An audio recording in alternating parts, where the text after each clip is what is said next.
پہلا حصہ سبق نمبر 6 پیارے نبی کی پیاری باتیں۔ تم کس امت میں ہو؟ ہم اللہ کے محبوب حضرت محمد صلی اللہ تعالی علیہ وسلم کی امت میں ہیں۔ حضرت صلی اللہ تعالی علیہ وسلم کی زندگی کے مختصر حالات بتلاؤ۔ ہمارے اور سارے جہان کے سردار حضرت محمد مصطفیٰ صلی اللہ تعالی علیہ وسلم ملک عرب کے مشہور شہر مکہ معظمہ میں پیدا ہوئے، اور آپ کے والد یعنی باپ کا نام حضرت عبداللہ اور دادا کا نام حضرت عبد المطلب اور والدہ یعنی ماں کا نام حضرت آمنہ خاتون ہے۔ حضرت حلیمہ آپ کی دودھ پلانے والی دایا کا نام ہے۔ آپ کے والد حضرت عبداللہ کا سایہ آپ کے پیدا ہونے سے پہلے ہی سر سے اٹھ گیا تھا، اور جب آپ کی عمر شریف 6 برس کی ہوئی تو آپ کی والدہ ماجدہ کی بھی وفات ہو گئی۔ والدین کے بعد آپ اپنے دادا حضرت عبد المطلب کے پاس رہے، اور جب آپ کی عمر شریف 8 برس 2 مہینے اور 10 دن کی ہوئی تو عبد المطلب بھی دنیا سے رحلت فرما گئے، یعنی گزر گئے۔ آپ کس عمر میں نبی بنائے گئے؟ ویسے تو آپ کو سب نبیوں سے پہلے نبی بنایا جا چکا تھا، اس لیے کہ سب سے پہلے اللہ تعالیٰ نے آپ ہی کے نور کو پیدا کیا اور آپ کو نبوت بخشی، مگر ظاہری طور پر 40 برس کی عمر میں آپ پر وحی نازل ہوئی اور آپ نے اپنے نبی ہونے کا اعلان کیا۔ ہمارے حضور صلی اللہ تعالی علیہ وسلم نے اسلام کس طرح پھیلایا؟ کیونکہ ساری دنیا میں خاص کر عرب میں جہالت کی حکومت تھی، اور اس وقت کی حالت لوگوں کو حق کی آواز پر کان لگانے کی اجازت نہ دیتی تھی، اس لیے حضرت صلی اللہ تعالی علیہ وسلم نے پہل اپنی جان پہچان کے لوگوں میں اسلام کی تبلیغ شروع کی۔ مسلمان اب تک چھپ چھپا کر خدا کی عبادت کرتے تھے، یہاں تک کہ بیٹا باپ سے اور باپ بیٹے سے چھپ کر نماز پڑھتا تھا۔ اس طرح ایک خاصی جماعت اسلام میں داخل ہو گئی۔ 3 سال کے بعد جب کثرت سے مرد و عورت اسلام میں داخل ہونے لگے تو اللہ تعالیٰ نے آپ کو حکم بھیجا کہ علی الاعلان یعنی کھلم کھلا لوگوں کو کلمہ حق پہنچائیں۔ چنانچہ آپ نے اس حکم کی تعمیل کی، اور جب اسلام کی تعلیم کا عام چرچا ہو گیا تو مکہ کے باہر بھی لوگ کثرت سے اسلام میں داخل ہونے لگے۔ سب سے پہلے کون شخص اسلام لایا؟ مردوں میں سب سے پہلے حضرت صدیق اکبر رضی اللہ تعالی عنہ نے آپ کی تصدیق کی اور کلمہ پڑھ کر مسلمان ہو گئے، اور عورتوں میں سب سے پہلے حضرت خدیجہ کبریٰ رضی اللہ تعالی عنہا اسلام لائی۔ لڑکوں میں سب سے پہلے حضرت علی کرم اللہ تعالی وجہ الکریم، اور غلاموں میں سب سے پہلے حضرت زید بن حارثہ رضی اللہ تعالی عنہ نے اسلام قبول کیا۔ حضور تمام عمر کہاں رہے؟ 10 برس تک برابر حضرت صلی اللہ تعالی علیہ وسلم عرب کے قبیلوں میں علی الاعلان کے ساتھ اسلام کی تبلیغ مکہ میں رہتے ہوئے فرماتے رہے، اور خداوند عالم کو یہ منظور تھا کہ اسلام کی اشاعت اور ترقی مدینے میں ہو، تو اس نے چند آدمی مدینہ طیبہ سے آپ کی خدمت میں بھیج دیے۔ یہ لوگ مسلمان ہو کر مدینہ واپس آئے، اور مدینہ کے گھر گھر میں اسلام کا چرچا ہونے لگا، اور اسلام کے سب سے پہلے مدرسے کی بنیاد مدینہ طیبہ میں پڑ گئی۔ آہستہ آہستہ مکہ کے مسلمانوں نے بھی مکہ معظمہ چھوڑ کر مدینہ طیبہ کی طرف ہجرت کی، اور پھر تمام عمر شریف وہیں گزاری۔ مدینہ ہی میں آپ کا وصال شریف ہوا، اور یہیں آپ کا روضہ مبارکہ جس پر کروڑوں مسلمانوں کی جان نثار ہے، اور آپ در حقیقت زندہ ہیں اور روضہ مبارک میں آرام فرما رہے ہیں۔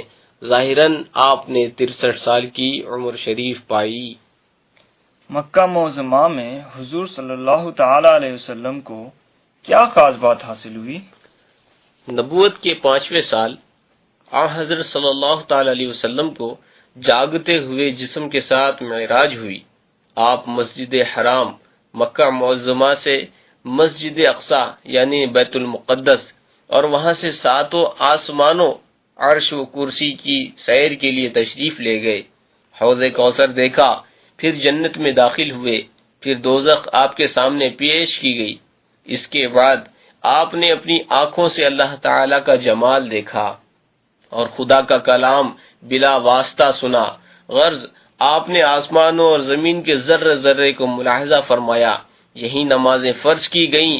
اس کے بعد آپ مکہ معظمہ راتوں رات واپس آ گئے۔ کیا حضور کے بعد کوئی اور نبی گزرا ہے؟ نہیں، بلکہ اللہ تعالی نے نبوت کا سلسلہ حضور پر ختم کر دیا۔ حضور کے زمانے میں یا بعد میں کوئی نیا نبی کسی لحاظ سے نہیں ہو سکتا۔ جو شخص حضور کے زمانے میں یا حضور کے بعد کوئی نیا نبی مانے یا جائز جانے وہ کافر ہے۔ ہمارے رسول صلی اللہ تعالی علیہ وسلم دوسرے نبیوں سے مرتبے میں بڑے ہیں یا چھوٹے؟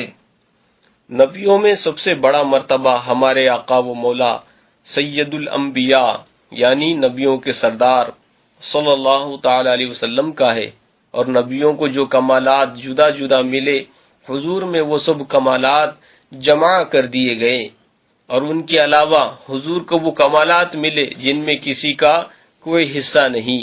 غرض خدا نے انہیں جو مرتبہ دیا ہے وہ کسی کو ملے نہ کسی کو ملا۔ جو حضور کو اپنے جیسا بشر یا بھائی برابر کہے وہ کون ہے؟ حضور سرور عالم صلی اللہ تعالی علیہ وسلم کو اپنے جیسا بشر یا بھائی برابر کہنے والے یا کسی اور طرح حضور کا مرتبہ گھٹانے والے مسلمان نہیں، گمراہ بددین ہیں۔ قرآن کریم میں جگہ جگہ کافروں کا یہ طریقہ بیان کیا گیا ہے کہ وہ نبیوں کو اپنے جیسا بشر کہتے، اس لیے گمراہی اور کفر میں پڑے۔ حضرت محمد مصطفیٰ صلی اللہ تعالی علیہ وسلم کو ماننے کا کیا مطلب ہے؟